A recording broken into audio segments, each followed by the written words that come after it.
Was there one deciding moment that made it clear for you that you were going to resign? Well, it's interesting. President Trump called me a traitor, but I voted with him 98% of the time. That's not really someone you could call a traitor. He brought in the Al-Qaeda terrorist that's now the Syrian president, who was wanted by our U.S. government with a $10 million bounty on his head up until March of this year. And I guess that was dropped under the Trump administration. He brought him into the White House, called him a great guy, sprayed his cologne all over him. And a week later, he called me a traitor for keeping my name on the discharge petition and supporting my friend Thomas Massie and supporting the Epstein women. But really, what it ultimately came down to was the president only sees loyalty as apparently a one-way street, and that's only to him.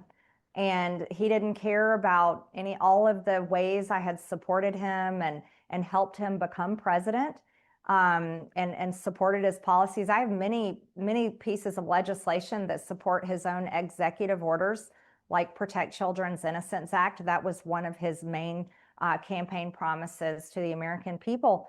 But when it came down to receiving death threats, a pipe bomb threat on my home, a pipe bomb threat on my family's construction company, multiple pizza doxing deliveries, and then ultimately very serious death threats on my own son, that really was where it came to a point of me asking, what must I do to continue to be a representative? Must I be killed like Charlie Kirk or watch one of my own children be murdered?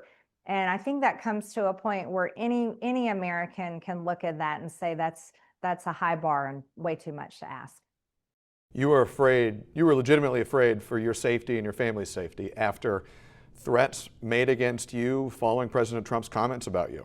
Certainly. And unfortunately, threats are something that everyone has had to deal with in this stage of extremely toxic politics on the left and the right. We've watched it. The Minnesota lawmakers, Josh Shapiro's home being set ablaze, President Trump himself being shot at a Trump rally, and then Charlie Kirk assassinated on a college campus. So these threats are very real, and they have horrific consequences. And consequences, no matter if you're Democrat or Republican, that any elected official should ever have to go through, or their family should have to go through. My office has reported 773 death threats for me since I took office.